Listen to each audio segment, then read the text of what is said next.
Assim, o ideal seria bom, né? Seria bom, né? É o ideal, tá?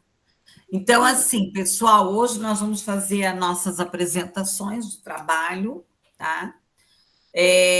Então, a Eva e a Jennifer vão começar, podem começar, né? Eu vou desligar o meu microfone, tá bom, Jennifer? Certo. Então, o meu tema aí da Eva é assédio moral. Eu vou falar um pouquinho o que é. Então, o assédio moral são situações humilhantes e constrangedoras que acontecem geralmente no ambiente de trabalho, que, que mais ocorrem, e é de forma repetitiva e prolongada, que ocorre durante o exercício de suas funções. Vou dar alguns exemplos que ocorrem. É como não passar as tarefas, é dar instruções erradas com o objetivo de,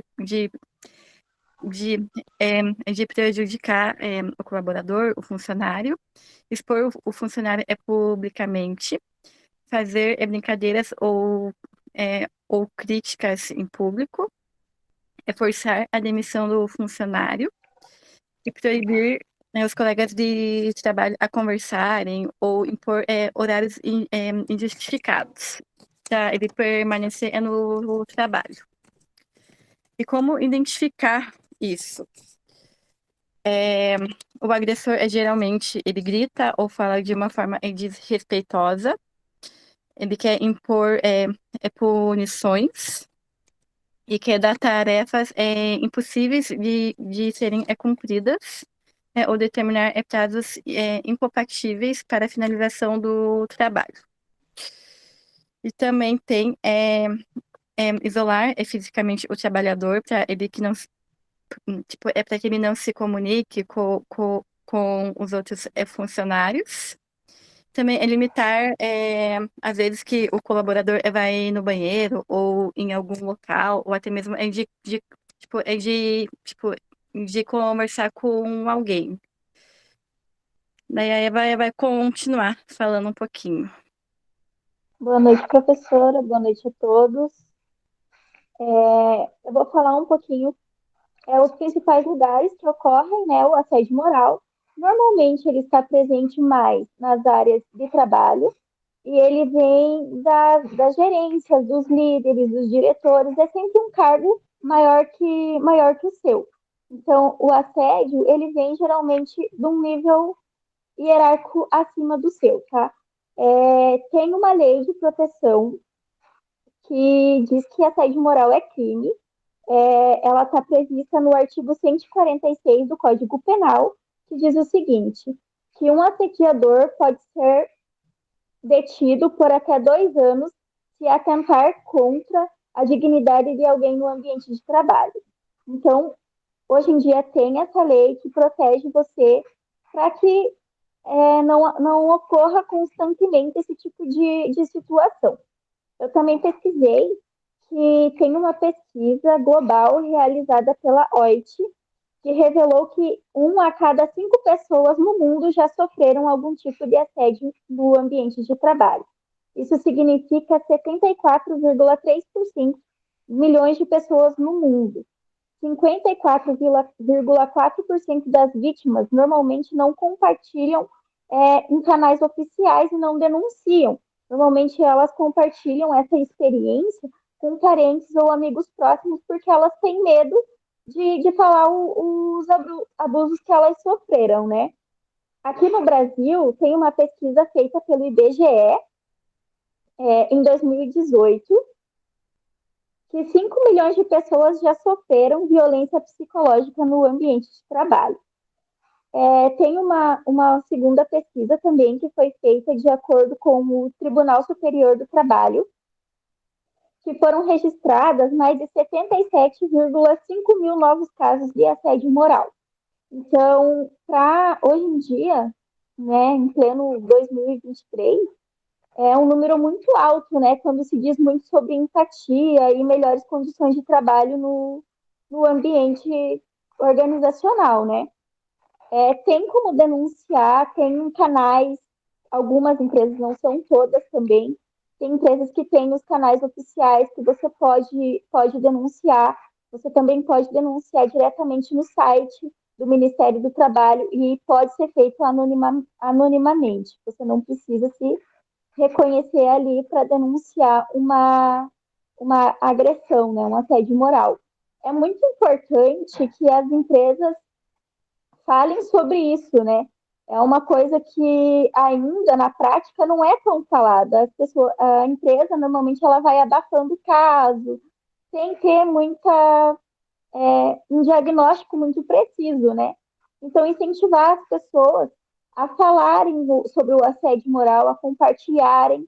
Eu, por exemplo, no meu antigo ambiente de trabalho, eu sofri assédio moral e eu cheguei para o meu líder e falei: aconteceu isso, isso e isso, foi abafado, claro, mas eu falei que eu não aceitava aquilo e se quisesse me mandar embora, então que me mandasse embora, porque o assédio moral ele caracteriza muitas outros problemas, né? Então ele pode te causar depressão, ansiedade, medo, você acaba se achando inferior ao para se candidatar a novas vagas, né? Você acha que você não tem potencial suficiente. Então, é isso, professora.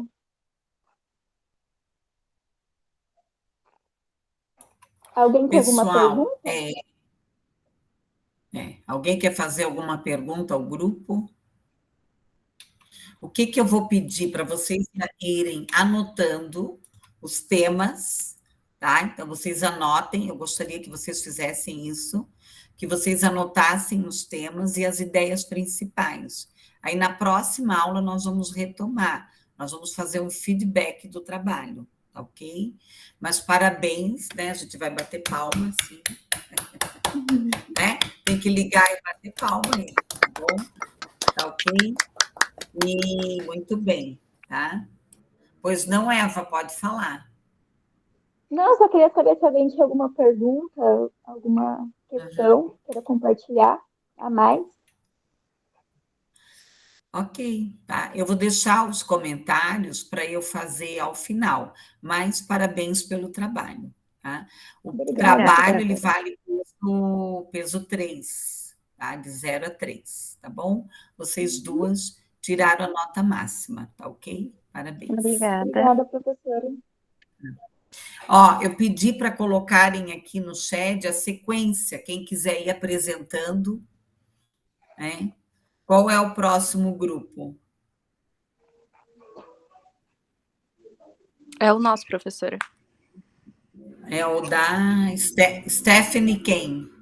Gabriela, Elenita, Stephanie e Ariane. Tá, então eu vou pedir para alguém, para vocês irem digitando os grupos aqui no chat para eu não me perder, porque depois eu vou imprimir isso aqui para mim, tá? Tá bom. Então, só alguém digita os nomes. O primeiro grupo não precisa, porque eu já anotei. A gente lê a sequência, é quem vai anotando aqui. Tá? Não foi feita uma sequência. Pode começar, Stephanie. Quem quiser já vai anotando aqui no chat. Vamos lá, Stephanie. A gente. Peraí, professora, deixa eu pegar a câmera. Tá dando pra ouvir?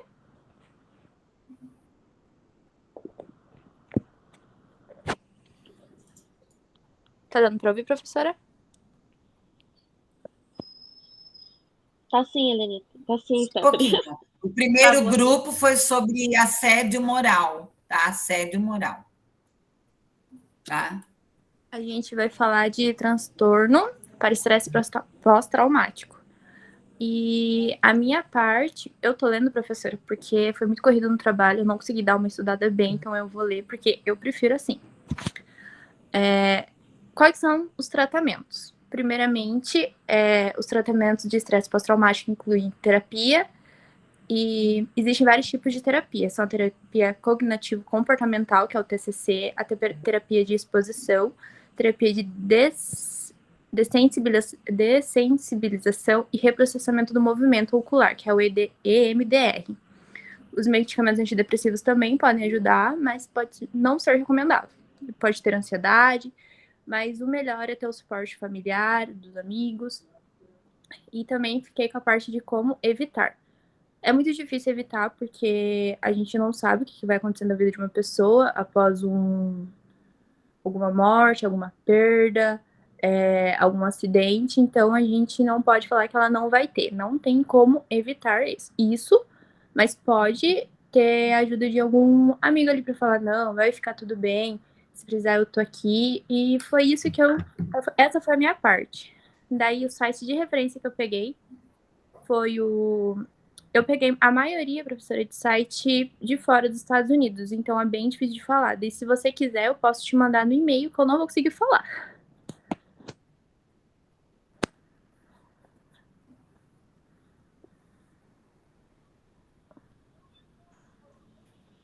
Bem, vou falar a minha parte, que é referente sobre a definição, né, do TEPT, que é o transtorno de estresse pós-traumático.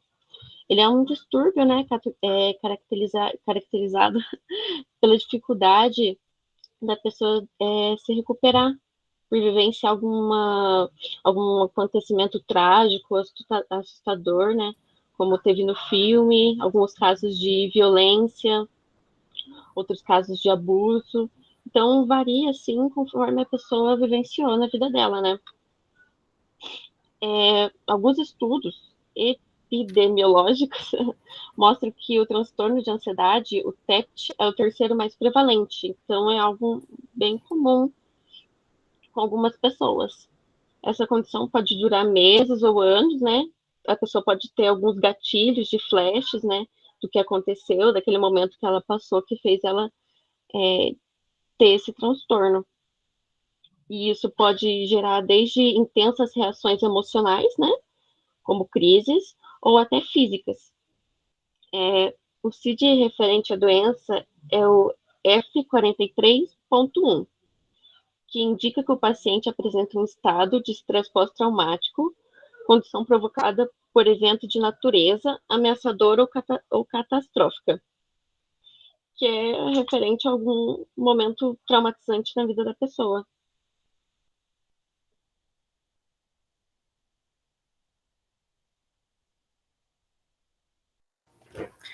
Eu vou falar sobre os tipos de TEPT. Há 3 tipos de TEPT: o agudo, crônico e com início tardio. O agudo é quando a duração dos sintomas é superior a 3 meses. E o crônico é quando a duração dos sintomas é superior a 3 meses. E com início tardio é pelo menos 6 meses, decorre entre o evento traumático e o início dos sintomas. E vou falar também sobre o TEPT em crianças. O TEPT em crianças é diferente dos adultos, porque os adultos eles conseguem relatar as memórias traumáticas e as crianças podem não ter a capacidade de expressar e descrever suas experiências traumáticas. As crianças pequenas, elas geralmente relatam sonhos assustadores relacionados ao trauma e expressam essa revivência por meio de brincadeiras, além de expressarem medo durante a exposição com o trauma. E o trauma ele também pode acompanhar a vida das crianças até a fase adulta, a ponto de atrapalhar sua vida pessoal, profissional e acadêmica. Então, o TEPT ele foi incluído como doença mental somente em 1980, quando começou a se falar em TEPT, foi nessa época, por força dos veteranos da Guerra do Vietnã. Porém, essa doença ela só entrou em foco de estudos depois dos acontecimentos do 11 de setembro, nos Estados Unidos. A causa do TEPT, como a gente já viu ali... Um pouquinho, quem está falando? É Helenita, professora. Porque ali está Diego. Tá bom. Estou no login do meu esposo. Só se apresenta antes de falar. Tá bom? Desculpe, é a Helenita que está falando. Então, como eu ia dizendo, o TEPT ele passou a fazer parte do diagnóstico de doenças mentais a partir de 1980, por força dos veteranos da Guerra do Vietnã, e ele entrou no foco mesmo só depois do 11 de setembro, que eles começaram a estudar mais essa doença. Ele é considerado um transtorno de ansiedade também, né, o TEPT, e ele é ocasionado por experiências de eventos traumáticos. Essa experiência pode ser comigo pessoalmente, por exemplo, ou pode ser com uma pessoa próxima a mim que viveu essa experiência traumática e por isso eu, com esse relato dessa pessoa, eu passo a desenvolver o transtorno. Aqui no Brasil, a gente não vive guerras, né? Então, aqui no Brasil, o maior motivo, assim, desse transtorno é a violência. Estimam-se que 80% dos brasileiros já passaram por algum tipo de violência. Assalto, sequestro, estupro, violência doméstica. E 10% dessas pessoas desenvolvem esse transtorno, que é o TEPT. O TEPT, ele vem como se fosse uma supermemória, né? Então, aquela supermemória do evento traumático vem e faz com que a pessoa reviva esse momento, que é chamado também de revivescência ou revivência, que a pessoa acaba revivendo esse momento traumático através das lembranças.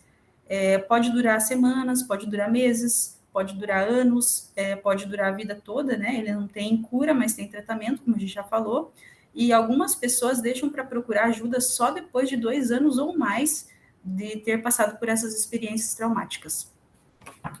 Agora, recentemente, com a pandemia, aconteceu um boom do transtorno de estresse pós-traumático nos profissionais de saúde, principalmente naqueles que estavam na linha de frente de combate ao vírus. Estima-se que cerca de 28% dos profissionais desenvolveram esse transtorno, por conta dessa incerteza, do medo desse inimigo invisível, né? E também por perder muitas pessoas que estavam ali hospitalizadas. E muitos pacientes também que tiveram Covid, que ficaram internados, foram para a UTI, desenvolveram esse transtorno e um simples bip de alguma coisa já pode trazer de volta a memória daquele evento traumático que a pessoa viveu. É isso, obrigada, professora. Tem mais alguém para falar desse assunto? Boa noite, professora. Tá me ouvindo? Você é do mesmo grupo, Ariane? Sim. Eu vou falar sobre os sintomas do TEP. Tá. Então, assim, um dos 4 sintomas, que é o que mais comum, um dos primeiros é o sintoma intrusivo. Ele pode aparecer de forma de memória ou flashbacks, forma de pesadelo, que nem no filme lá, que estava relatando, a moça estava dormindo e ela estava revivendo aquela memória ruim, né, no caso, e como ela conseguia... Peraí, deixa eu só voltar aqui.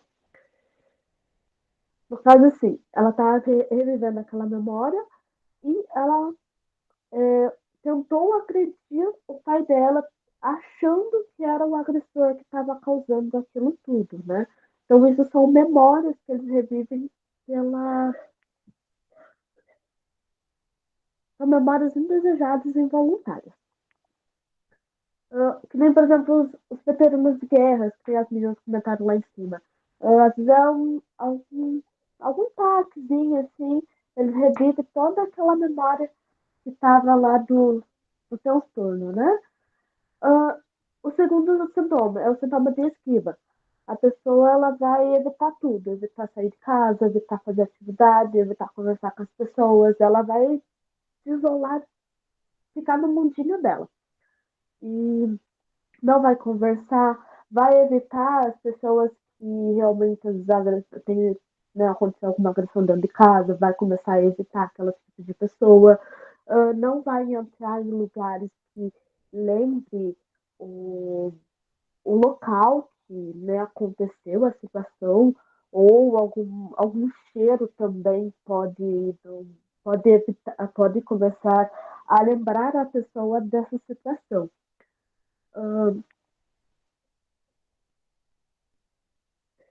E os efeitos negativos sobre o pensamento e o humor. É possível que a pessoa evite não, ela esqueça de alguns eventos que aconteceram na hora, assim, e ela começa a se culpar por isso. Aí ela vai começar a se isolar e com esse isolamento pode acarretar em alguma depressão, alguma coisa bem mais séria, sabe? E o último é a alteração de sintomas de atenção. A pessoa não vai conseguir ter mais o foco dela voltado para alguma coisa. Ela vai estar sempre desligada, ela sempre vai estar bem aérea, como dizem. Bom, professora, é isso. Obrigada.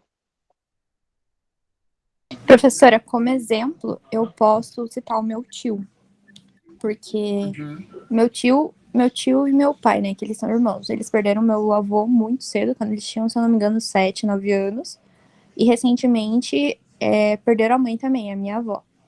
E o meu tio, ele já foi diagnosticado com ansiedade, com depressão, e logo após que a minha avó morreu, como a Mariane falou, é um sentimento de culpa quando vivencia tudo aquilo. O meu tio, até hoje, ele sente muito culpado por não ter ajudado ela. Ele fica meio que traumatizado do porquê que ele não deu tanta atenção quanto ela precisava. O porquê que veio acarretando toda essa reação que ela teve. Só um exemplo também. Ok. Eu não vou falar nada agora, eu vou deixar para falar no final, né? Mas tem mais alguém do grupo de vocês? Não. Não? Então, parabéns, né? Parabéns, vamos bater palmas, né? Tem que bater palmas. Tem que dar um jeito de bater palma. Ô, Eva, você está com a mão erguida, Eva. Peraí. Tem que abaixar a tua mãozinha ali, Eva. Ó, tá? Parabéns pelo trabalho, isso é um tema bem pertinente, tá? Nota de vocês é nota 3, tá ok? Vocês cumpriram o combinado. Obrigada, ok? professora. Pessoal, agora é o grupo da Andréia, isso? Pode começar. Isso, Só professora. falem para mim quem são. Eu e a Andréia, Pamela. você? Tá ok. Pode começar. Ela vai iniciar falando sobre o transtorno de borderline, tudo bem? Boa noite, professora. Então, o transtorno de borderline, acho que é assim que se pronuncia, ele é caracterizado por instabilidades de humor. Ele tem os relacionamentos e comportamentos também.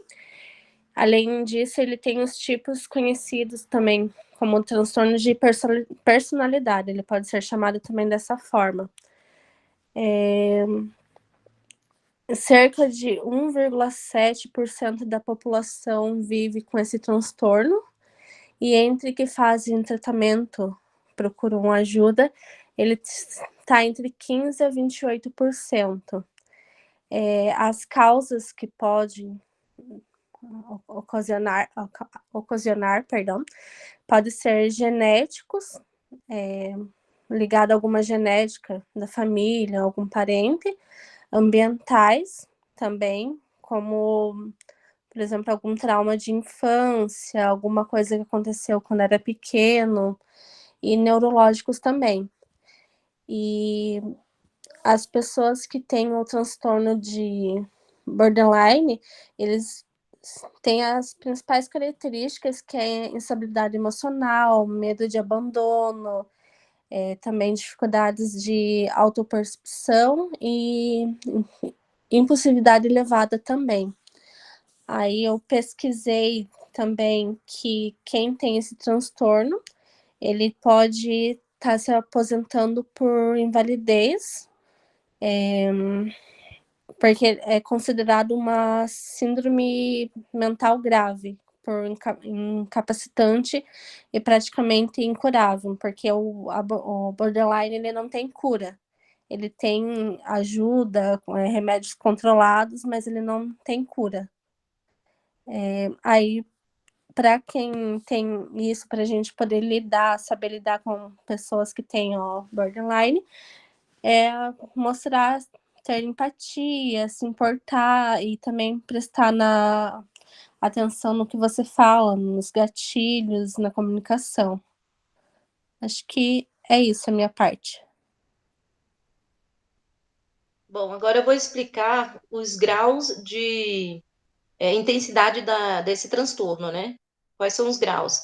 Eu consegui identificar 4 graus que eu vou informar, que é o borderline desencorajado, o borderline autodestrutivo, borderline petulante e o borderline impulsivo. Eu destaquei essas nomenclaturas porque é assim que elas são diagnosticadas tecnicamente, mas, para facilitar o nosso entendimento, podemos dizer que o desencorajado é como se fosse um grau leve, o autodestrutivo já é um grau médio, o petulante já é um grau mais grave e o impulsivo gravíssimo, só para a gente tentar entender melhor, né? E como é feito o diagnóstico dessa doença? No caso, os sintomas dessa doença, ela se apresenta geralmente no início da fase adulta ou durante a adolescência. E essa avaliação, ela é feita com cautela por um profissional, né, um psicólogo, e o diagnóstico é entregue a partir de acordo com a evolução das sessões do paciente, né? E hoje, o Conselho Federal de Psicologia já disponibiliza testes online, onde o profissional, o psicólogo, utiliza esses testes em meio digital, né? Qual é o tratamento? Como é feito o tratamento desse transtorno? O tratamento ele é feito através de ingestão de fármacos para controlar os sintomas da psicoterapia.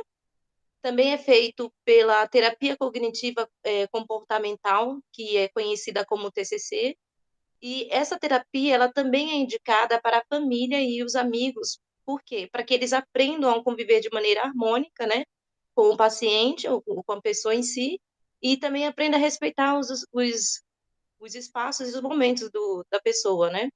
A conclusão é que conviver com o transtorno de borderline não é fácil, mas com o acompanhamento ideal, o paciente ele compreende e lida melhor com as nuances envolvidas, né, durante sua vida, e com ajuda médica adequada e o uso de remédios quando preciso, o paciente ele pode ter uma qualidade de vida melhor e o número de crises tendem a diminuir com o tratamento, né?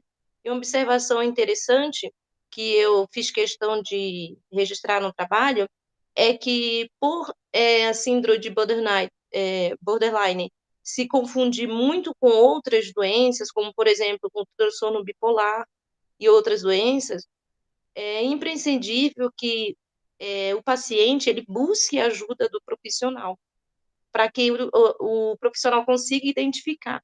E uma das coisas que a gente consegue ter para ver que não é uma doença igual ao transtorno bipolar ou outra, é pesquisando o CID, né? A gente vê que o CID do transtorno de borderline, ele é bem diferente, né? O CID do transtorno de borderline é o CID F60.3, já do transtorno bipolar é o CID 31.0. Então, isso já mostra para a gente que não é uma doença igual à outra, mas sim que é muito importante que se consulte o profissional na área e ele, após várias terapias e o diagnóstico, ele vai poder auxiliar o paciente a conviver melhor no seu dia a dia com esse transtorno. A bibliografia eu tirei do site 10 sintomas do transtorno de personalidade. Inclusive, eu registrei aqui e depois eu passo para a senhora, tá bom, professora? A bibliografia de onde eu retirei as informações. Vocês deverão de passar nos grupos pelo menos um artigo ou um vídeo ou a bibliografia que vocês pesquisaram, tá ok? Sim, pois não, Pamela, pode falar. Tá. Professora, Oi, Pamela. O síndrome de borderline, ele pode ser confundido tanto como bipolaridade, também como esquizofrenia e até depressão. A diferença que tem é que o borderline, ele é instável, ele dura muitas vezes ao longo do mesmo dia. E, por exemplo, a bipolaridade, não. A bipolaridade, ele tem um estado alterado, mas ele não é instável. Tipo, por exemplo, agora eu posso estar bem, depois tô mal, mas fico bem de novo. E o borderline já não, ele é instável mesmo. Muito bem, meninas, tá? Parabéns, né? Palmas para o grupo. palmas para o grupo, né? A gente bate palmas. Tá, valeu, né? A nota de vocês também, eu já anotei ali as questões, então foi 3 a nota de vocês. O próximo grupo é do Gilson, é isso, Gilson? Isso, professor. Quem? Eu vou Pode estar falando. começar. Quem é o teu grupo? É eu, o Patrick e a Júlia. Pode começar. Eu vou estar falando sobre a síndrome do pânico, que é uma doença que se caracteriza pela ocorrência repentina, inesperada, de certa forma inexplicável, de crise de ansiedade, marcadas por muito medo e desespero, associadas a sintomas físicos e emocionais aterrorizantes, que atingem uma intensidade máxima de uma intensidade máxima em 10 minutos. Durante o ataque do pânico em geral, de curta duração, as pessoas experimentam uma nítida sensação de que vai morrer ou de que perdeu o controle de si mesmo e vai enlouquecer.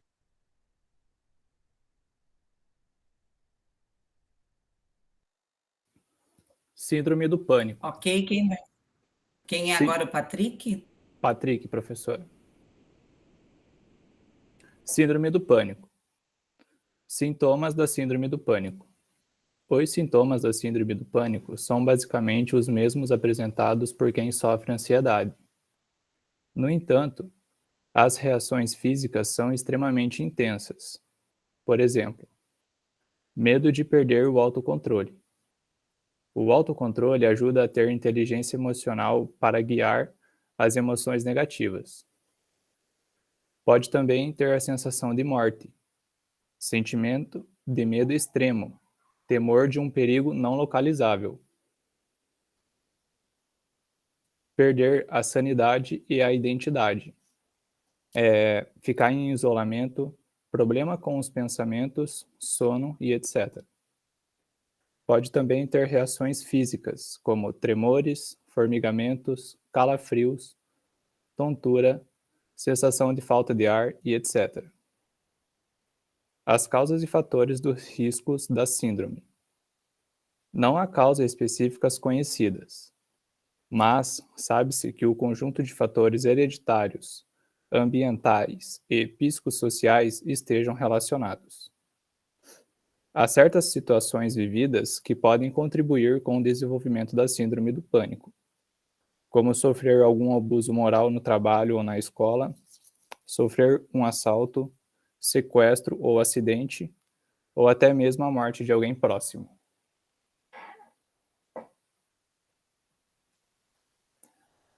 A Júlia vai continuar falando sobre as causas. Boa noite, professor. Boa noite. Eu vou falar sobre o tratamento. Que o tratamento mais indicado é a psicoterapia, que se encontra na terapia cognitiva comportamental, que é o TCC, que envolve identificar e modificar os padrões de pensamentos negativos da pessoa.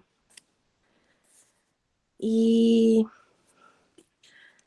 mudar esses pensamentos negativos, disfuncionais, que acabam atrapalhando o seu dia a dia. A terapia pode incluir técnicas de relaxamento, exibindo situações graduais de ansiedade. Se a terapia não estiver ajudando, aí vai para os medicamentos, que não é o ideal, mas aí vai para os medicamentos, que incluem prescrição de antidepressivo. Geralmente, as prescrições precisam ser mantidas por períodos longos e descontínuas, que envolve parar aos poucos para que não haja um pico de pânico novamente. E é isso. Muito bem. Professora. Pois não. Só complementando que a fonte que nós pegamos foi na Central Psicologia. Tá. Perfeito, Okay. então Gente, essa foi a nossa apresentação. O CID agora é o CID 11, tá? Inclusive, vocês podem baixar, né? Tem o CID, ele é a nomenclatura, né? E traz as definições de todas as doenças. Antes nós usávamos o CID-10, agora é o CID-11, tá ok? Mudou, né? Não faz muito tempo, eu não vou lembrar se foi ano passado ou esse ano que nós passamos para o CID-11, né? Ok? Pessoal, muito bem, parabéns, né? Contemplaram lá o solicitado, a nota de vocês é 3. Já foi, né? Agora é a Lori. Pode começar, Lori, Ellen e Kelly. Boa noite, prof. Acho que eu vou começar porque acho que a Lori ainda tá dirigindo, sou eu aquele. Sou eu aquele. E a Ellen, no momento, se encontra sem telefone nem como entrar em comunicação com nós, mas eu vou falar tudo certinho. Então, a gente vai falar sobre o tema da depressão. Ela é caracterizada como um transtorno psíquico que afeta emocionalmente o paciente. Seus sintomas podem ser tristeza profunda, desânimo, pessimismo e isolamento, que são bastante comuns em pessoas que desenvolvem esse quadro. Segundo a Gisele Cipriano, cada pessoa passa por um sofrimento psíquico de uma maneira, por isso os sintomas podem ser diferentes. Ela é coordenadora do bacharelado de psicoanálise da Uniter. Então, ela também se tornado uma das ações de isolamento e de afastamento do trabalho, que, segundo os dados de Previdência Social, ele pode ser, até mais de 75 mil brasileiros podem se estar afastando do trabalho por causa da depressão. Isso só foi em 2021, durante o meio, depois, mientras estava ainda a pandemia. E ainda já em 2019, tem-se os dados de que foi mais de 1 bilhão de pessoas que viviam com um transtorno mental. E ainda isso tinha sido antes da pandemia. Depois da pandemia, aumentou 25%. Tem 3 tipos de depressão, basicamente. Uma poderia ser considerada depressão bipolar. Ela é uma das mais difíceis de serem identificadas, já que o transtorno bipolar tem tipo 1 e tipo 2. Só que quando ela é junto com depressão, pode se demorar até 8 ou até 15 anos sem se demonstrar que realmente é um transtorno depressivo e bipolar, não só bipolar mesmo. Segundo o Louis Dickman, geralmente quando o quadro ocorre somente de bipolaridade, é mais fácil de reconhecer a doença. Os sintomas são mais evidentes, pode levar anos até chegar a um diagnóstico preciso. Ele é um psiquiatra da Universidade Federal de São Paulo. Também é porque o especialista explicou que para um paciente ser caracterizado com a condição, ele precisa ter episódios de hipomania pelo menos uma vez ao longo da vida. Agora, um estudo publicado na Revista Brasileira de Psiquiatria, ele fala que leva de 8 até 8 anos para se diagnosticar um paciente com depressão bipolar. Agora, as americanas foram as que falaram que realmente pode até demorar 15 anos. O erro ocorre pelo próprio médico, que não investiga os sintomas a fundo e acredita que a pessoa sofre somente com a unipolar. Muitas vezes tem risco de suicídio. Isso também foi falado pelo Dickman. E, no caso, fala também que é possível atingir a recuperação completa, principalmente se é tratada adequadamente e no início. Esse seria, no caso, o primeiro tipo. Agora, tem o distímia, né, que é menos conhecida entre os próprios pacientes. Ela é a depressão persistente e pode ser até considerada depressão crônica. Ela é caracterizada porque os sintomas podem durar até 2 anos ou mais. Eles acreditam que seja multifatorial. Ainda assim, é a menos comum. E o paciente, às vezes, não reconhece ela porque muitas pessoas de seu redor começam a tomar ela como parte da personalidade da pessoa. No caso, falam que é atípica, que a pessoa reclama toda hora, porque normalmente a pessoa tem uma visão pessimista das coisas e vive numa rotina de lamentações. Então, no caso, dificulta o diagnóstico na grande maioria dos casos. Isso foi afirmado pelo Carvalho. Agora, também tem a depressão psicótica, que é a mais grave de todos do transtorno, né?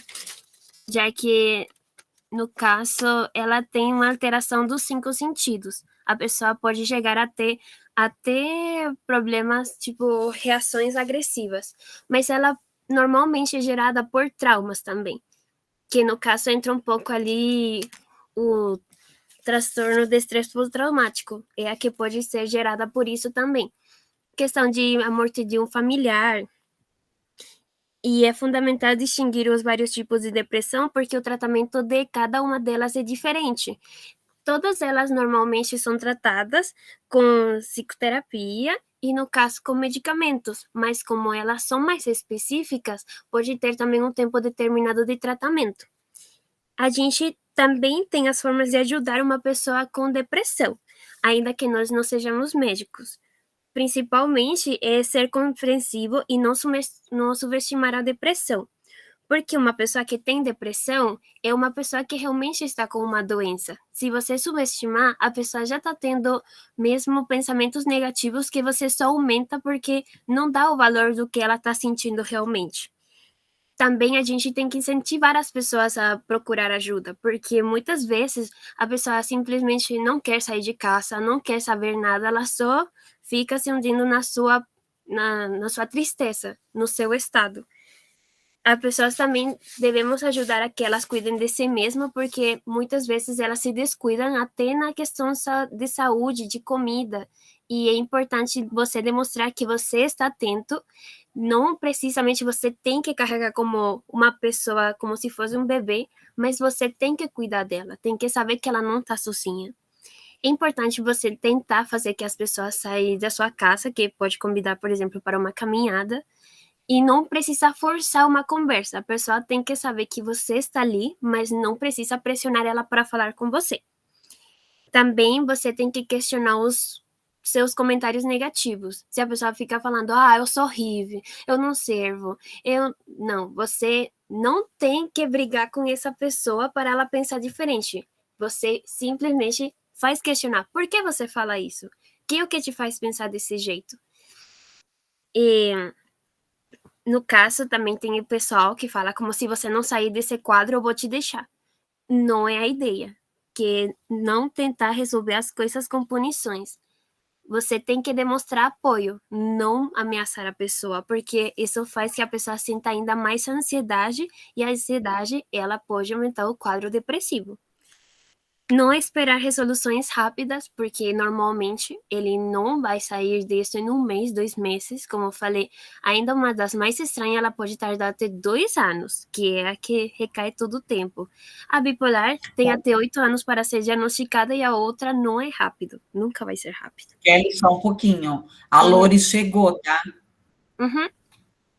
E, bom, no caso, cuidar de si mesmo, eu acho que é uma das mais importantes, porque a gente também tem que saber até que ponto a gente pode ajudar as pessoas sem pegar mesmo nós uma doença ou começar que essa negatividade comece a afetar a nossa saúde mental. Mas ainda sem deixar de lado que se a pessoa fica ali, porque para ela nós somos importantes. Certinho. Obrigada. Lori, pode falar. Boa noite, prof. Na verdade, eu não cheguei em casa ainda, eu parei aqui no meio do caminho, que o trânsito está violento, então eu parei para falar a minha parte aqui, até porque a gente ficou com a baixa da Ellen, que está com o celular quebrado, né? Então, eu peguei uma biografia da Christian Dunker, que é uma biografia da depressão, né? Onde ela deu fez um podcast na BBC News Brasil, que eu achei bem interessante. Então, ela diz que durante 40 anos a gente olhou para a depressão como meramente um efeito de déficit, né, de neurotransmissores. E, na verdade, não é isso, né? Todo mundo fechou os olhos para a depressão, às vezes até acusando a pessoa, né? É um fraco, né? Não luta por aquilo. E as pessoas só foram caindo mais e mais no fundo do poço, e isso não era tratado, né, há 40 anos atrás, digamos, né? Se via como uma pessoa louca, de repente, né, até. Então, depressão e ansiedade acabam sendo 2 formas de sofrer que vão compactando, né, a tal ponto que o sujeito acaba se resumindo no, eu sou um depressivo, né? E, na verdade, ele precisa só de ajuda, na verdade, né? Então, lá na BBC News, ele pergunta para ela, né, como que isso aparece no dia a dia, né? Daí ela fala, se for para virar à noite, a pessoa vira para entregar uma pauta, né?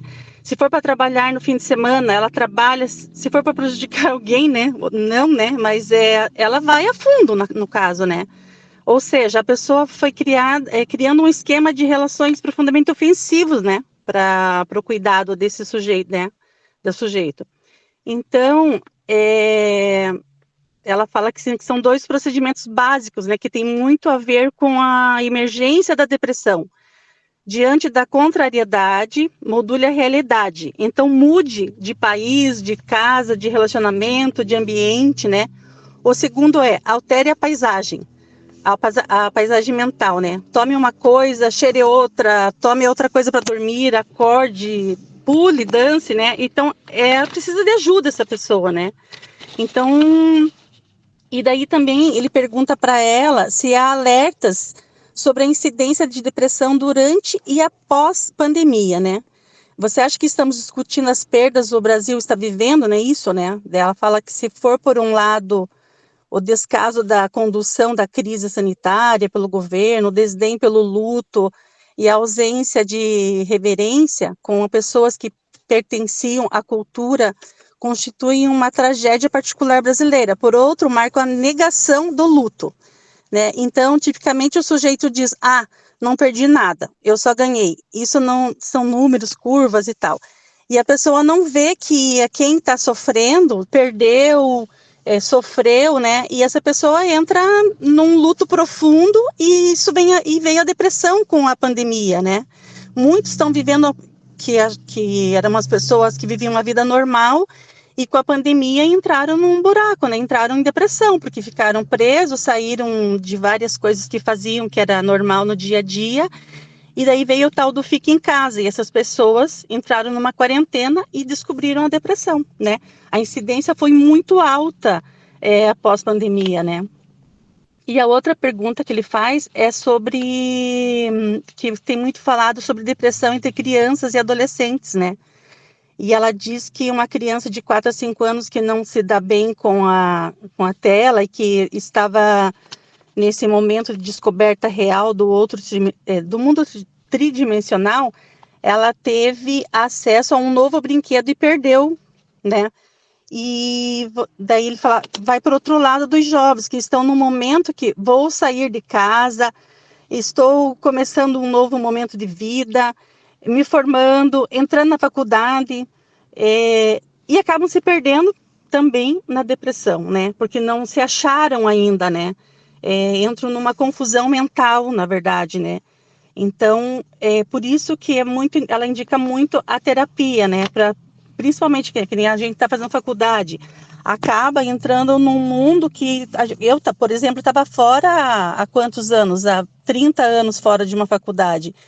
E acaba minando a tua cabeça. Tem dias que eu não estou bem, porque assim, eu fico preocupada com um turbilhão de coisas, porque eu só trabalhava. Agora eu trabalho, eu estudo, né? Sou dona de casa, e isso também pode afetar. Então, ela fala, façam terapia, porque todo mundo precisa, né? E a Ellen ia falar a parte da depressão, que ela sofreu depressão e ainda ela sofre algumas consequências sobre isso, né? É uma pena que tenha sido cancelada a aula, porque ia ser uma parte bem bacana, assim, da parte da Ellen falando sobre isso, como ela enfrentou, como a família ajudou, como o marido ajudou, e quais são as consequências ainda hoje que ela vive dentro de casa com o que ela passou, né? Mas eu acredito que ela vai ter oportunidade de falar na sua aula. Ela pode falar na próxima aula, não tem problema nenhum. A gente vai falar para ela então, tá. implementar certinho. Então é isso, ela prof. A minha parte seria isso. Não tem problema nenhum, tá bom? Tá, mais joia. Alguma questão? Não. Ok, muito bem, parabéns. Obrigada. Obrigada. Né? Nota de vocês é 3. E a Ellen daí pode apresentar na próxima. Agora é o grupo do Gustavo, né? Não? Não. Agora é o André, Adriene e Isadora. Pode começar. Boa noite, professora. Tá me ouvindo? Sim, sim. Quando eu não ouvi, eu falo. Ainda há pouco eu desliguei a câmera porque eu fui catar um casaco aqui, porque tá, meu Deus, eu estou me gelando aqui. Tudo bem, então. Professora, a apresentação vai ficar comigo e com a Adri, porque no momento a Isadora não chegou ainda em casa, então provavelmente ela falou que ia chegar umas 8h pouco. Então vamos fazer assim, André. A gente vai deixar o teu grupo por último, tá bom? Tudo bem. Pode ser. Melhor ainda. Tá? Cauane e Maria Fernanda, estão aí? Boa noite, professora. Professora. Tá, pode ser você. São vocês duas? Isso, a gente, nós duas. Pode começar, então. Então, tá. A gente vai falar sobre a síndrome de burnout, que é a síndrome de burnout ou esgotamento profissional, né? Ela é um distúrbio emocional com sintomas de exaustão extrema, estresse e esgotamento físico, que são resultantes de situações de trabalho desgastante, que demandam muita competitividade ou responsabilidade. A principal causa da doença é justamente o excesso do trabalho. E essa síndrome ela é mais comum em profissionais que atuam diretamente sob pressão e com responsabilidades constantes. Ela também pode acontecer quando o profissional planeja ou é pautado para objetivos de trabalho que são muito difíceis, ou situações em que a pessoa possa achar, por algum motivo, que não tem capacidade suficiente para cumprir esses objetivos. A Cauane vai falar um pouquinho agora.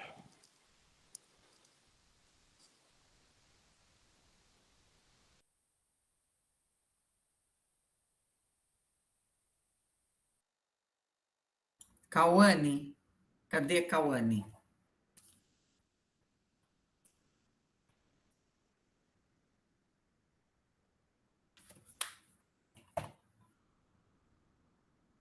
Ô, Fernanda, cadê a Cauane?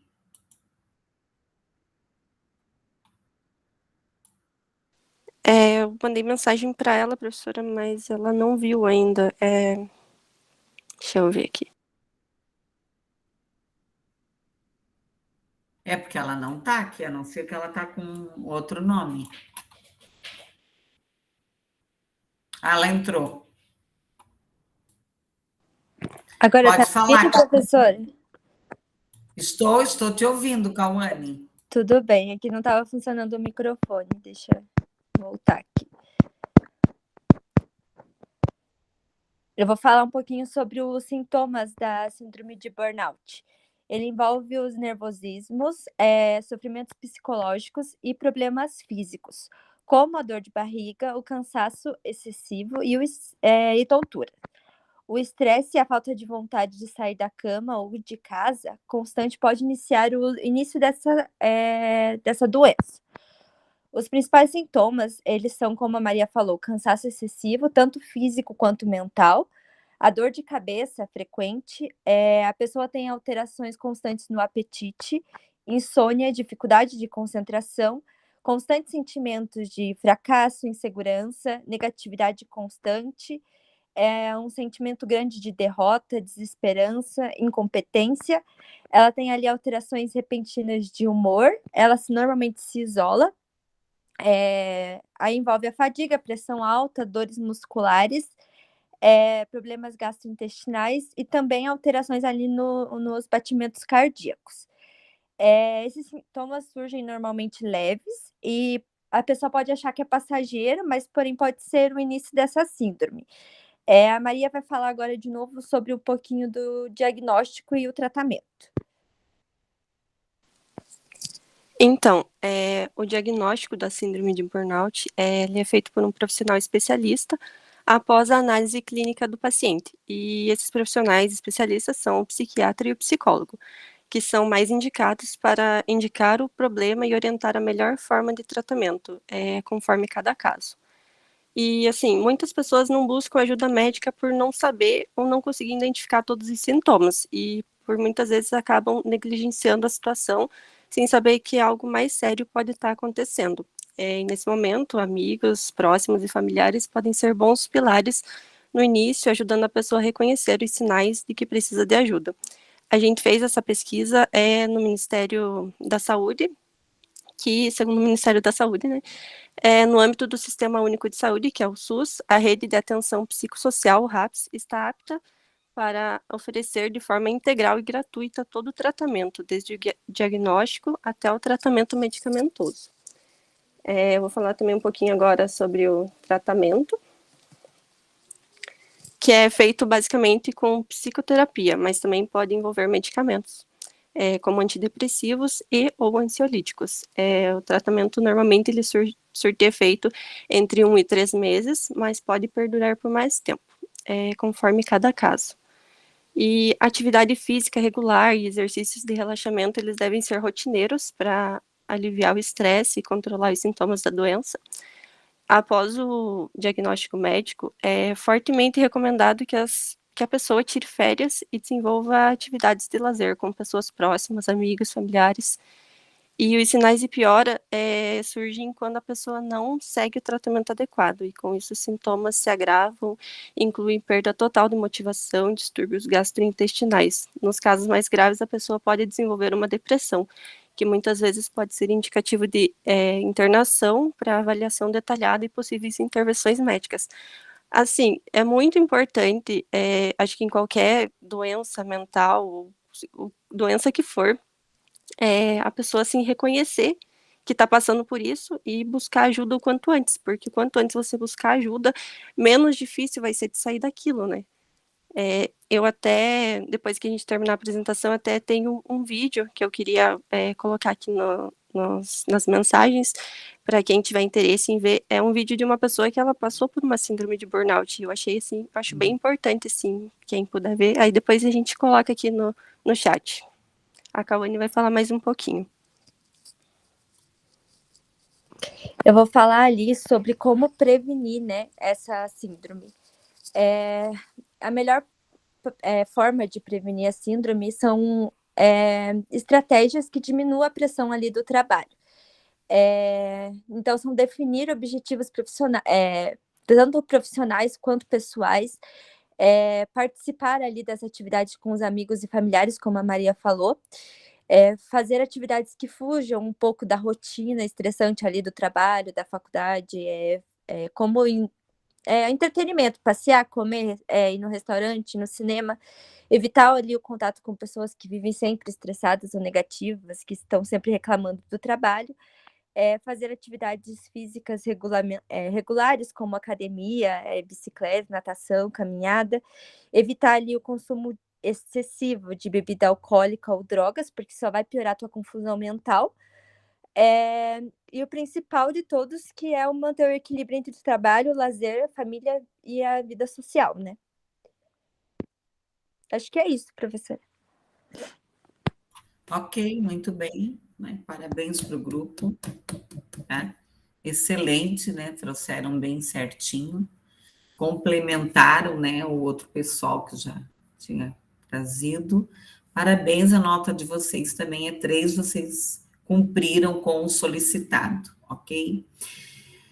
Né? Comentários eu vou fazer ou hoje ou só na próxima aula, né? Ok? Muito bem, agora o grupo do Gustavo, né? É isso? Sim, professora, a gente mandou o grupo ali do João, Júlio, Ana e Júlia lá no começo, você pulou. Será? Deixa eu ver aqui.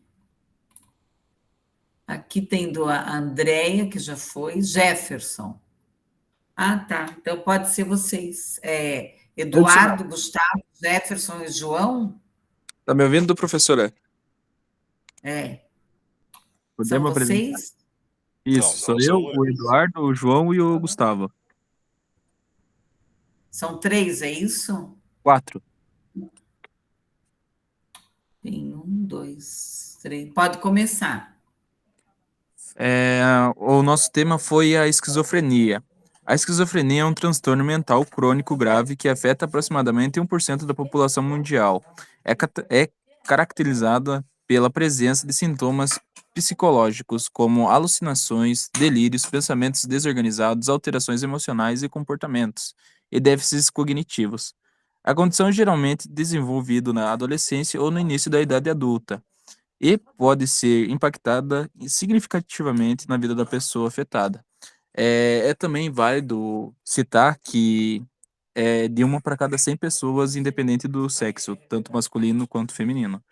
E, infelizmente, ela não tem o motivo pelo qual ela surge, ela não tem uma definição exata, mas, aparentemente, quem já tem algum tipo de distúrbio na família, em alguns casos, por exemplo, é mais chance de acontecer com descendentes dessa pessoa.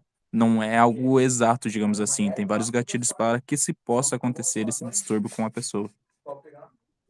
E agora o João vai apresentar alguns dos sintomas. Alô, alô.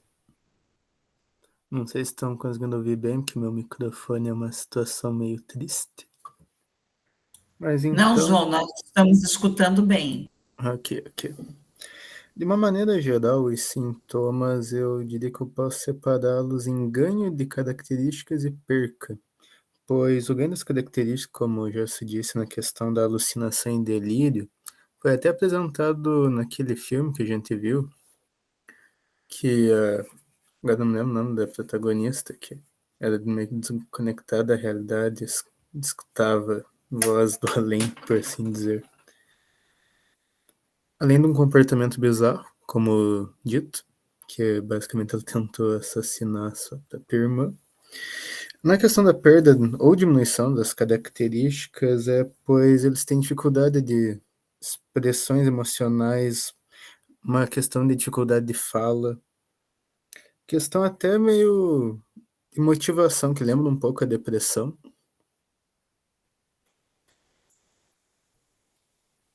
E tem até uma questão mais pro lado cognitivo, que é dificuldade de memória, atenção, concentração e os problemas. Meio que dá para ser uma questão mais para um TDAH misturado até, problema de foco, essas coisas. Porém, eu vou passar a palavra para o Eduardo, que vai dizer agora sobre a questão dos tratamentos, de como lidar com o caso.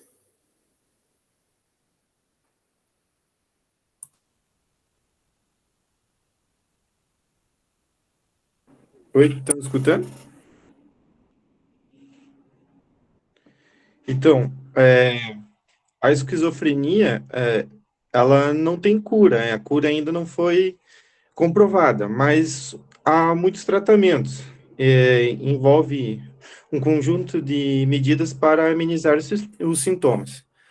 De acordo com um diagnóstico de um psiquiatra habilitado, pode ter o uso de medicamentos como antipsicóticos, que é o principal combatente nesse transtorno, que com uso contínuo diminui as crises e os transtornos que a esquizofrenia causa. E também a psicoterapia, que pode ser individual ou em grupo, onde ocorre a melhora nas relações sociais, já que quem tem essa doença acaba meio que se afastando, né? Fica excluída da sociedade, porque há muito preconceito com isso e a pessoa não sabe lidar. Dela tenta restabelecer os padrões emocionais com a psicoterapia. E também tem no último caso, né, quando o extra-hospitalar não dá certo, não se torna eficaz a hospitalização do paciente, que daí é onde a doença já está no estado mais grave e os sintomas são bem mais severos, onde ela precisa ter vigilância ferrenha, assim, do pessoal da saúde. Agora eu passo a voz aí para o Gustavo, que vai fazer as curiosidades e aprofundar mais sobre a esquizofrenia. Boa noite, prof. Consegue me escutar? Então, eu só gostaria de acrescentar na apresentação uma campanha que ela lança um dicionário anticapacitista com o objetivo de combater o preconceito relacionado à condição de esquizofrenia e que pode até passar despercebido, mas algumas palavras que usamos no dia a dia podem potencializar um preconceito.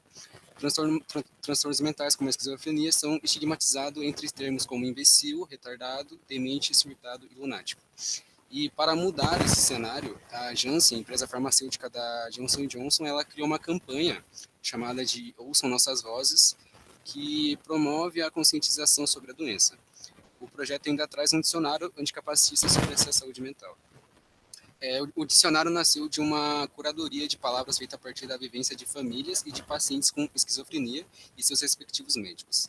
E foram compartilhadas as principais expressões e palavras que ouvem e acreditam reforçar esse preconceito.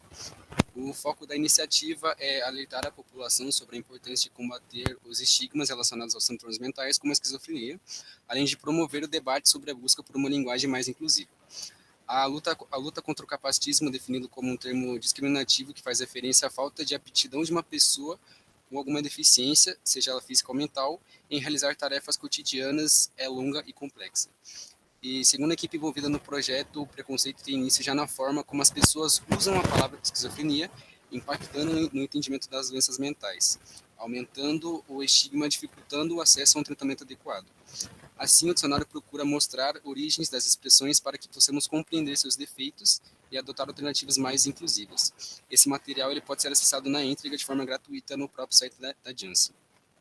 E o Dr. Jairo Bauer, ele ressalta 3 termos que devemos evitar quando convivemos ou debatemos sobre a esquizofrenia, que o primeiro termo é o surtado, porque grande parte das pessoas usa o termo surto quando vivencia mudanças de comportamento inesperadas ou desproporcionais. Porém, diferente do que acontece durante o excesso de raiva em uma briga de trânsito, por exemplo, o surto psicótico é um dos sintomas que caracterizam a esquizofrenia. Indivíduos diagnosticados com a condição podem apresentar alucinações, ansiedade, delírios, pensamentos ou comportamentos organizados, agressividade e dificuldade de comunicação. Portanto, chamar alguém de surtado pode potencializar o preconceito. O segundo termo é você não tem cara de esquizofrênico, que apesar da esquizofrenia provocar sintomas de embotamento afetivo, dificuldade de demonstrar sentimentos e emoções e mudança especial da fala, ela não causa nenhuma mudança na fisionomia ou nos traços. Quando uma pessoa diagnosticada com esquizofrenia está com tratamento e com sintomas controlados, não é possível notar que ela vive ou não com esse transtorno. Se uma pessoa compartilhar com você o diagnóstico, não faça esse tipo de comentário. E o terceiro termo é lunático. A palavra lunático é derivada do latim lunaticus, que em sua origem fazia referência a quadros de epilepsia ou de loucura. Ambas as doenças que se acreditava serem provadas pela Lua. Atualmente, essa conotação pode diminuir o caráter médico dos transtornos mentais e desencorajar a busca por um acompanhamento adequado. Usando essa expressão, a pessoa acaba insinuando que o outro é imprevisível, perigoso e que não tem controle sobre si. Então, como nesses casos não existe uma substituição correta, o mais recomendado é você não utilizar elas. E é basicamente isso a nossa apresentação. Terminaram a apresentação? Ok, muito bem. Parabéns para o grupo, né? Falaram bem. Ah, valeu. Nota máxima também. Então, agora é aquele grupo que eu pulei, né? Do Júlio. O grupo de vocês é a Ana, a Júlia, o João Pedro, o Júlio, é isso? Isso mesmo, professora. Uhum. Pode começar, pode começar. A gente vai falar sobre a síndrome de Estocolmo, então eu vou fazer uma introdução ali sobre o primeiro diagnóstico, de onde surgiu e o conceito dela. A síndrome de Estocolmo, ela foi, o termo foi criado pelo psiquiatra e criminologista Niels Bejerot, e ele foi usado pela primeira vez em 1973, após um roubo a um banco lá em Estocolmo, na Suécia. Então é por isso justamente que tem esse nome, né, síndrome de Estocolmo, porque foi o primeiro conceito, né, o primeiro sintoma foi lá lá em Estocolmo, na Suécia. Nesse roubo, os assaltantes eles fizeram 4 reféns e o assalto durou 6 dias. E após a soltura dos reféns, quando o assalto acabou, esses 4 reféns passaram a defender os sequestradores. Eles até se recusaram a testemunhar contra eles. Segundo os reféns, eles haviam sido bem tratados, mesmo com as ameaças e atos de violência. E os 4 ainda disseram que sentiram até mais medo da polícia do que dos próprios sequestradores. A definição formal da síndrome de Estocolmo é que a vítima de agressão, sequestro ou abuso, ela vai desenvolver uma ligação sentimental e até mesmo uma empatia ali pelo aproveitador. E do ponto de vista psicológico, é dito que a síndrome de Estocolmo ela é um resultado de uma situação de desamparo e submissão extremos, que permite que os aproveitadores se passem por piedosos quando eles agem com qualquer ato considerado como bondade, ou quando eles até falham ali entre aspas, falham, né, em bater ou abusar da vítima. E essa situação que é muito extrema faz com que a vítima se apegue a esses momentos ali, entre aspas, bons dos abusadores e cria uma esperança a partir disso e cria sentimentos positivos ali pelo abusador. Até um meme que tem, que eu já vi muita gente relacionando a síndrome de Estocolmo ao conto da Bela e a Fera, né? O fato da Bela ter sido sequestrada pela fera, tá lá presa e acaba desenvolvendo ali um sentimento. Eu já vi psicólogos trazendo uma análise mais psicológica em cima desse conto e falando, né, relacionando ele com a síndrome de Estocolmo. E agora a Júlia vai falar um pouquinho sobre a biografia, então, de quem descobriu, né, quem criou o conceito da síndrome de Estocolmo.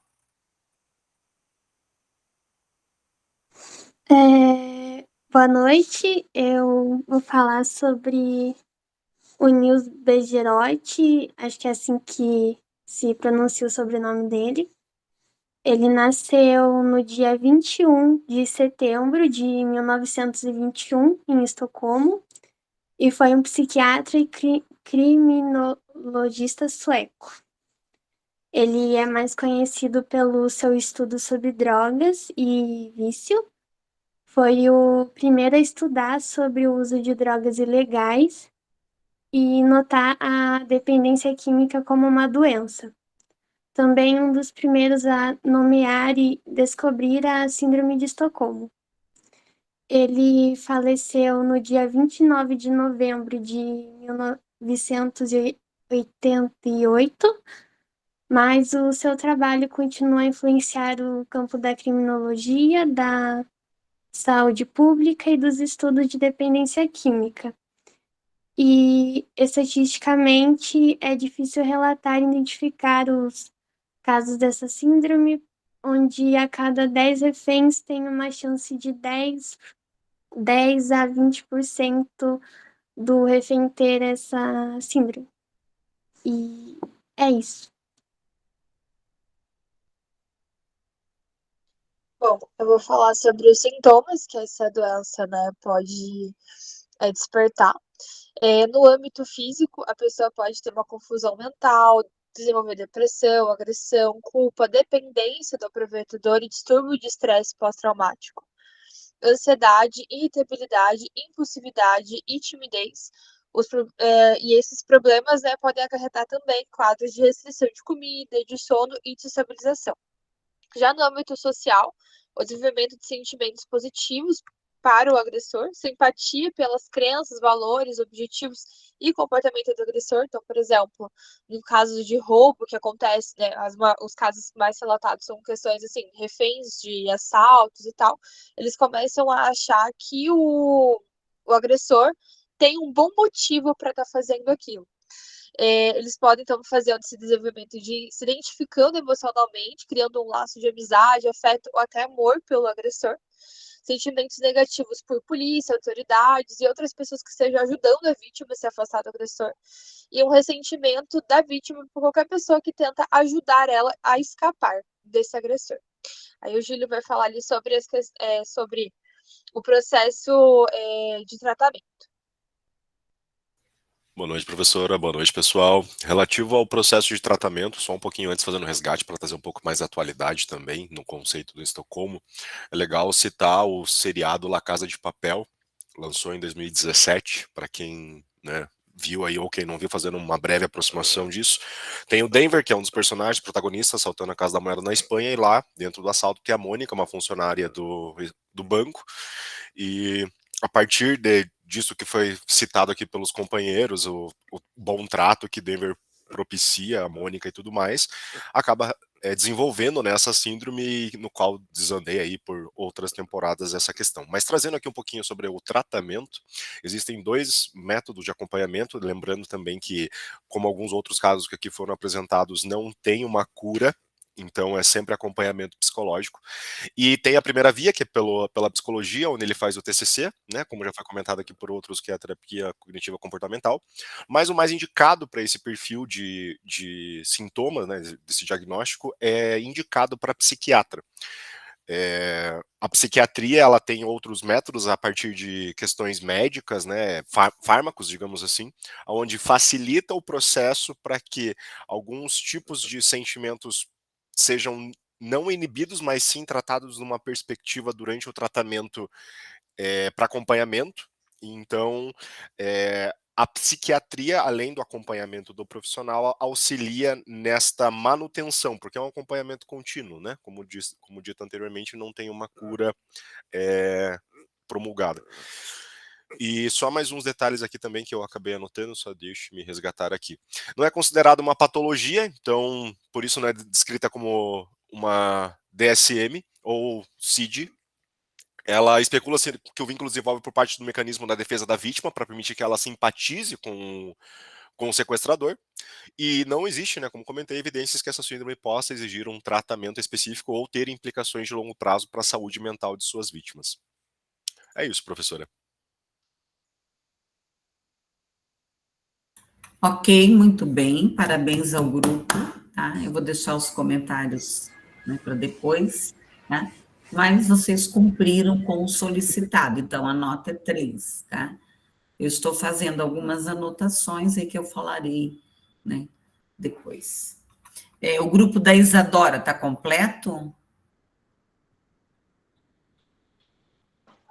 Tá, sim, professora. Ela já avisou que chegou, já está se arrumando ali para apresentar. Sim, professora, eu cheguei. Pessoal, boa noite, né? Desculpa o atraso, professora. Pode começar, pode começar. Beleza. O grupo de vocês é quem?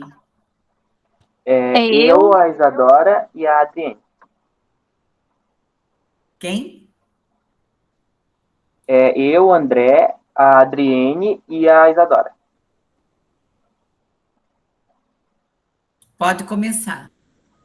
Tudo bem. O nosso tema é assédio sexual no trabalho, que a gente ficou. O assédio sexual, ele é um problema muito grave, né? Como todo mundo sabe, bem complexo. Ele envolve comportamentos indesejados de natureza sexual que são prejudiciais e muito constrangedor e pode criar um ambiente de trabalho bem hostil e desequilibrado. Ele também viola os direitos e a dignidade das pessoas, além de ser uma forma de discriminação de gênero. Pode ser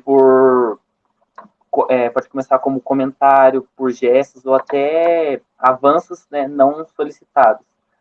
E, como que isso impacta, né, no ambiente de trabalho, na vítima, principalmente? Ele afeta negativamente, causando estresse, ansiedade, até mesmo depressão, e isso vai, obviamente, prejudicar a saúde. Ele também tem efeitos prejudiciais na produtividade da pessoa, na moral e no próprio ambiente de trabalho, né? E alguns fatores que podem contribuir para o assédio pode ser como um desequilíbrio de poder, uma cultura organizacional tóxica, estereótipos de gênero e até a falta da conscientização sobre o próprio tema. A legislação trabalhista tem algumas punições para isso, que a Adriane vai explicar melhor. Oi, professora, boa noite a todos. Então, eu vou falar um pouco sobre a legislação trabalhista contra o crime, né, de assédio sexual no ambiente de trabalho. Embora, né, esse crime de assédio sexual seja também da competência da justiça comum, essa prática tem reflexos também no direito do trabalho. Ela se enquadra, por exemplo, na hipótese de não cumprimento das obrigações contratuais prevista pelo artigo 483, aliena E da CLT, ou da prática de ato lesivo contra a honra e a boa fama. Também prevista no artigo 482, aliena B. Nessa situação, a vítima pode obter a rescisão indireta do contrato de trabalho, movimentada por falta grave do empregador, e terá o direito de extinguir o vínculo trabalhista e de receber todas as parcelas devidas na dispensa imotivada. Ela vai receber como o aviso prévio, férias, o 13º salário e o FGTS com multa de 40%. Caracterizando o dano e com a confirmação do assédio sexual, a vítima também tem a indenização para reparação do dano, prevista pelo artigo 927 do Código Civil. Nesse caso, a competência é da Justiça do Trabalho, pois o pedido tem como origem a relação de trabalho, prevista pelo artigo 414 da Constituição da República.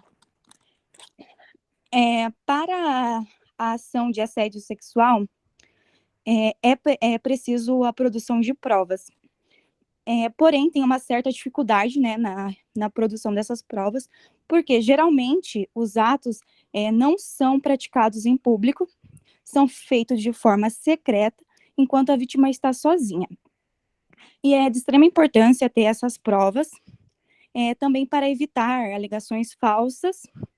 Eu pesquisei aqui algumas provas que são validadas perante o juízo, né, no caso de assédio sexual. Pode ser usada gravações telefônicas, cópias de mensagem eletrônica, né, bilhetes e relatos de testemunhas. Daí agora a Isa vai falar um pouquinho mais. Então, pessoal, boa noite. Só recapitulando aqui o que o pessoal já falou. O assédio, então, ele é um constrangimento, né, causado às pessoas no ambiente de trabalho, e o assediador geralmente utiliza da sua posição hierárquica ou influência dentro da empresa, né? Então, geralmente são cargos de gestão que fazem o assédio com as outras pessoas. E o assédio, ele pode ser dividido em duas categorias, né? Como tem o assédio moral e o assédio sexual. E dentro do assédio sexual, a gente também pode dividir em duas categorias. E a primeira é uma forma de chantagem. Então, é sempre uma troca. Se você fizer o que eu estou pedindo, eu vou te recompensar, te subindo de cargo, te dando um aumento. E da mesma forma, se eu negar, eu vou te prejudicar. Se você negar o que eu estou te oferecendo, eu vou te prejudicar. Então, talvez eu te mande embora, ou eu comece a te dar muitas tarefas que você não consiga cumprir. Então, outras pessoas vão começar a questionar e levantar a questão, por que eu não mando fulano embora, sendo que não está acontecendo, né? Tudo que eu estou pedindo, a pessoa não está fazendo. E a outra categoria que a gente pode separar é a intimidação. E a intimidação, ela não é diretamente com uma pessoa ou um grupo de pessoas, né? Eu não estou diretamente assediando o André com os bilhetes, ou as gravações, ou as mensagens. Um ambiente de trabalho onde tem a intimidação é um ambiente de trabalho onde uma pessoa sente motivação sexual, ou seja, ela fica constantemente falando sobre pornografia, assistindo pornografia. Então, isso causa um desconforto no geral, eu acredito que na maioria das pessoas, porque a gente não sabe, na verdade, como é a cabeça das pessoas, mas isso é desconfortável e isso entra sim como assédio, tá? E como o André falou, é crime você constranger alguém. Pode sim levar justa causa, então como a Adri falou, justa causa, você não tem direito a nada do que você teria se você fosse só mandado embora, então você não tem direito às parcelas do FGTS, você não tem direito às férias, 13º do salário proporcional ao tempo que você trabalhou, então você não tem direito a nada. E a vítima pode sim, né, recorrer à indenização para poder reparar o dano, porque como já levantaram a questão também, causa depressão, causa ansiedade, a gente, né, quem já foi abusado, não no trabalho, mas fora também, sabe como a gente se sente sujo na sociedade, e o que a empresa pode fazer, né, é tomar as medidas contra o assédio, e essas medidas seriam medidas que valorizem ao respeito à igualdade de gênero, né? E ali também sobre as provas que a Adri falou, é muito importante que a gente sempre consiga muitas provas. A gente sabe que a respeito do assédio não deveria ser assim, mas se para mulheres já é difícil a gente conseguir provar alguma coisa, eu acredito que para homens seja muito pior, porque eu sei que existem relatos de homens falando que já foram sim assediados, abusados e as pessoas dão risada, porque claro, não é uma coisa comum. Então a gente às vezes acaba achando uma situação engraçada. Então eu acredito que se para mulher isso é difícil, para os homens são muito pior. Então, assim, reunir testemunhas a gente sabe que é muito difícil, porque às vezes a testemunha pensa, poxa, se tá fazendo isso com a pessoa, já tá falando que vai prejudicar a pessoa de alguma forma, né? Já tá intimidando, já tá ali fazendo chantagem. Se eu entrar junto com ela nessa para tentar ajudar ela, vai acontecer comigo também, talvez eu seja mandada embora. Então a gente sabe que é muito difícil a gente querer ajudar alguém nesse momento. Claro, na verdade ajudar todo mundo quer, né? Mas a gente sabe como é difícil, mas a gente também não pode abandonar a causa, né, gente? E a empresa também, né, tem que mostrar que a pessoa não tá sozinha. E assim, a gente, eu pelo menos faço curso de RH. E assim, uma coisa que eu sei é que a RH trabalha para as pessoas, né, dentro da companhia. E a gente sempre fala que a gente tem que estar, assim, disponível para as pessoas, que as pessoas têm que chegar na gente, mas muitas vezes a gente é o RH que trabalha de porta fechada, que as pessoas sentem, sim, medo de incomodar e a gente não está 100% disponível para as pessoas. Por mais que a empresa diga que a gente que pode sim contar com a gente, às vezes não pode, porque a gente está sempre de porta fechada, né? E criar um canal de denúncia interno, né, onde a pessoa se sinta segura e confortável para poder denunciar esses casos de assédio de forma confidencial, né, e que as pessoas também possam sim denunciar se elas estiverem presenciando esse crime, né? E é mais ou menos isso, mais ou menos não, mas é isso, professora. Ok, muito bom, né? Um tema bem polêmico, né? Nós teríamos muita coisa a discutir, mas infelizmente hoje nós não vai dar, tá bom? Muito bem, parabéns ao grupo, excelente, né? André, você quer falar, André? Sim, professora, eu só queria, antes de encerrar nossa apresentação, lembrar de um caso, eu estava pensando que agora, enquanto a Isa estava falando, aconteceu na minha antiga empresa, que entrou um funcionário novo e como ele tinha uma qualificação, ele já entrou já num cargo mais alto. Ele parecia ser uma pessoa muito tranquila na dele, assim, tal. Foi passando um tempo, aí eu comecei a conversar lá com umas mulheres que eu tinha feito amizade, que ele era uma pessoa assim, que ele passava a mão nelas, ele gostava de ficar abraçando, sabe? Tipo, eu conversava, cada um falava uma coisa, assim, pra mim, só que como que eu posso dizer? Uma falava assim, que, se fosse eu, já tinha metido a mão na cara, eu vou no RH, mas, tipo, foi passando tempos, assim, meses, e eu saí de lá já tem quase um ano. E até onde eu sei, ele ainda está lá hoje, mas é uma situação lamentável que aconteceu. E eu conversei já algumas vezes com ele, eu vi as coisas que ele falava, né? Não sei se ele gostava, confiava em mim. Onde a gente menos pensa. Eram umas coisas nojentas que ele falava. Uhum. E eu já passei cada uma. Bem isso, André. Fala, Adriene. Então, professora, igual a Isa estava falando, e até mesmo nessa história que o André colocou, normalmente o assédio, até mesmo, né, mais com as mulheres, como o índice, né, são maioria de pessoas que estão em hierarquia acima da vítima. Então, a vítima, ela se sente coagida em denunciar ou falar, e realmente é triste falar isso, mas normalmente o RH não está ali naquela disposição como eles tanto falam que estão. Então, normalmente, por ser um cargo acima, hierarquicamente falando, acima a vítima ela se sente muito coagida mesmo em denunciar. E realmente as provas elas são muito difíceis de ter, né? Porque o assédio ele é mais quieto, mais sozinho, é mais com a vítima sozinha. Então é mais difícil dela conseguir levar isso adiante. É triste, mas é a realidade. Ok, muito bem. Ok, parabéns ao grupo, né? A nota é 3 também, é um tema bem polêmico. Eu acho que só falta a Dulce, as duas Dulce, é isso? Sim, professora Dircélia e Dulce. Isso. Leia. Daí nós encerramos, tá ok? Podem começar. Ok, boa noite a todos. Nós vamos falar um pouquinho ali do tema do racismo, né? Que hoje é uma coisa que todos nós, né, tem presenciado aí situações assim que nos deixa triste, né, com tudo isso. O racismo no Brasil, né, ele, né, começou... Só um pouquinho, professora, que é o meu mouse aqui. Ô, Dircileia, não precisa ficar nervosa, pode falar. Ah, não! Aham. Você desligou o microfone. Dircileia? Oi, professora, não, é que bem na hora que eu fui falar, eu tô no celular, né? E o meu celular acabou tava desligando. Daí eu fui colocar ele para carregar para ele não desligar. Mas Tá tudo bom. bem. Então, Vamos lá.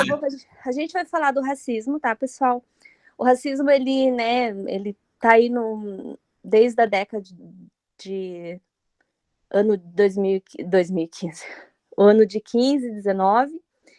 Então, é um assunto bem abordado, né? Acho que vocês têm visto nas televisões aí o que tem acontecido com alguns famosos.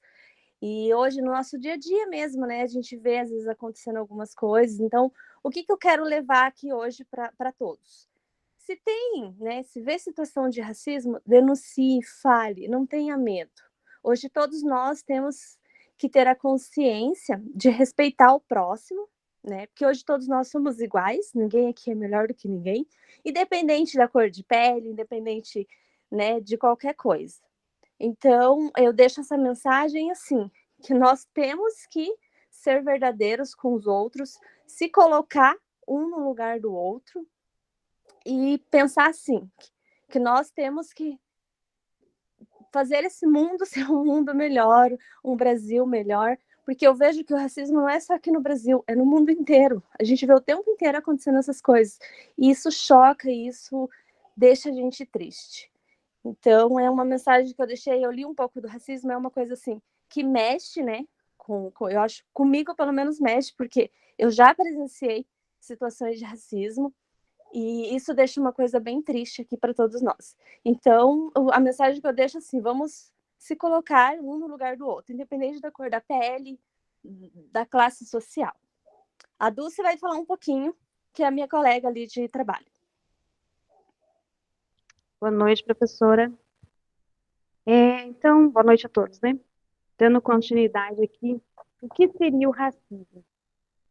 Racismo é a denominação da discriminação e do preconceito de forma direta ou indireta contra indivíduos das pessoas, por sua cor, por sua etnia, raça, que não se usa mais, né, hoje esse termo, mas por suas crenças, religiões, independe. O tipo de racismo, preconceito e discriminação racial ou crime de ódio, né? É quando o indivíduo se manifesta de forma violenta, física ou verbalmente contra outras pessoas. Já temos uma lei, né? A Lei 7.716 de 1989, no Código Penal, que prevê punições para esse tipo de situações. Mas parece que as pessoas não dão muita bola para isso. Existe o racismo institucional, né, que é a manifestação de preconceito por parte de instituições, privando pessoas, de certa forma, de poder participar das mesmas coisas que todos.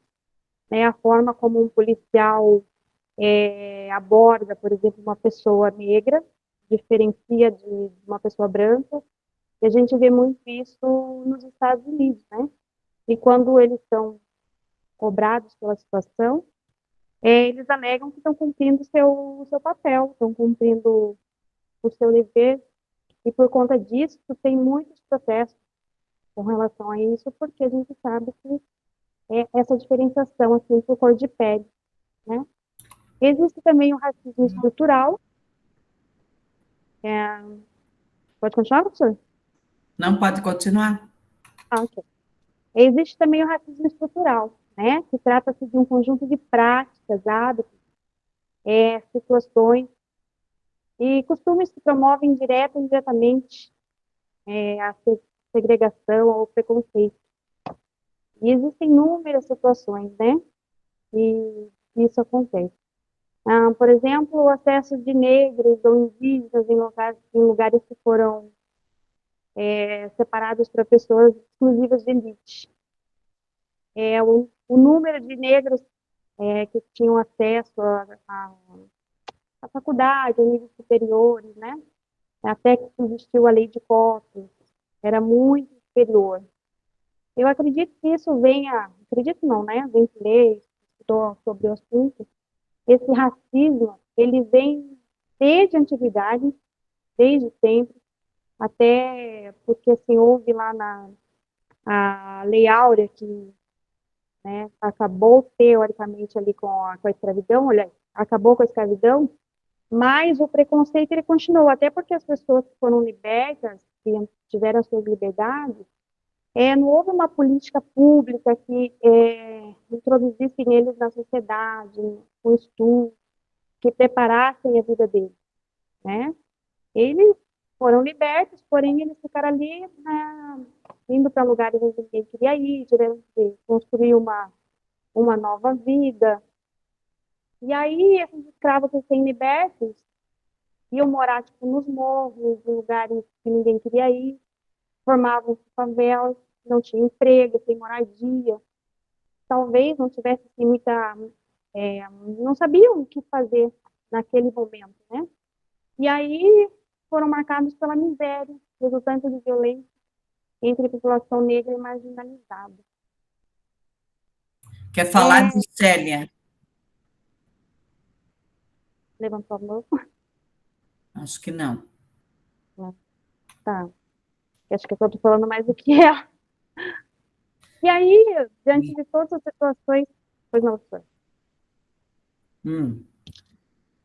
Diante de todas as situações, né, como a colega estava falando, que a gente tem visto aí muito recentemente, quanto a descriminalização ali com o jogador de futebol, que é o que está em alta hoje,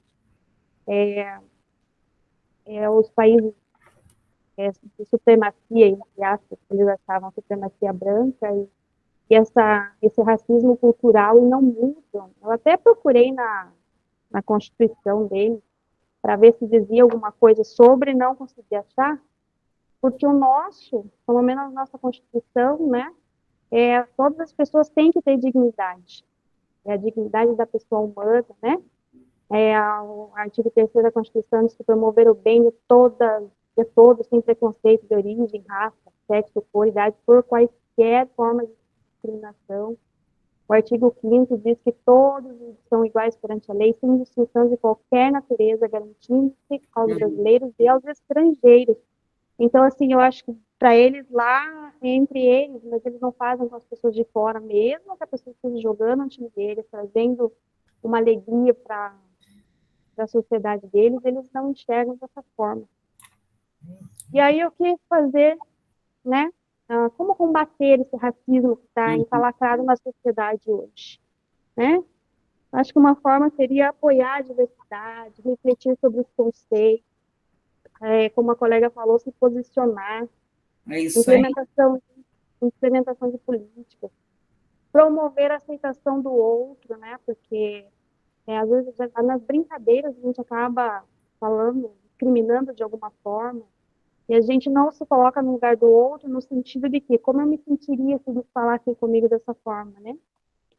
E a outra forma, eu acho que se não tiver nenhum jeito, se a gente se sentir discriminado de alguma forma, né, com racismo, tem que denunciar.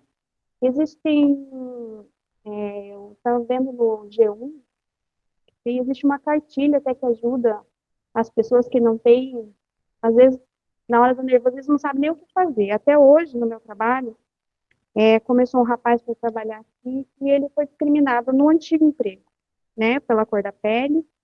Ele me mostrou o vídeo, ele estava limpando uma prateleira, alguém passou por ele e disse que ele ia sujar mais a prateleira do que limpar com a cor dele. Então, assim, a pessoa fala né, e na hora, assim, ele não soube o que fazer, deixou para lá, se sentiu inferior, e aí ficou por isso mesmo. Conversei bastante com ele, né, ele iniciou hoje o trabalho, Mas tem que denunciar, não pode deixar isso quieto, não pode simplesmente fingir que não viu. Se a gente presenciar, não tem que apoiar, tem que ajudar a pessoa a correr atrás. Hoje está mais tranquilo, né, para você fazer denúncia.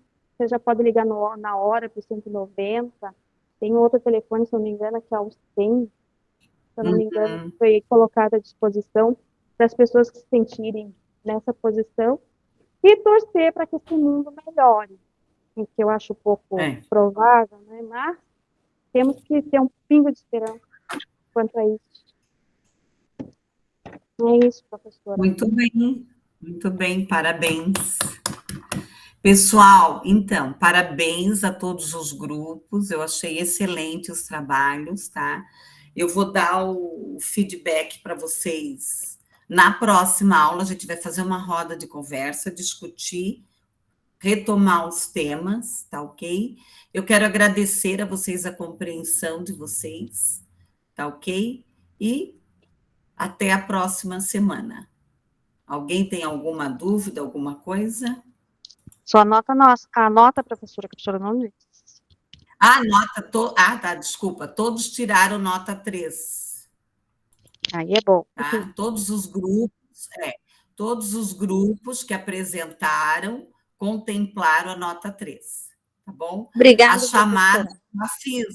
eu já fiz a chamada. Eu fiz a chamada pela apresentação, tá bom? Um beijão para vocês.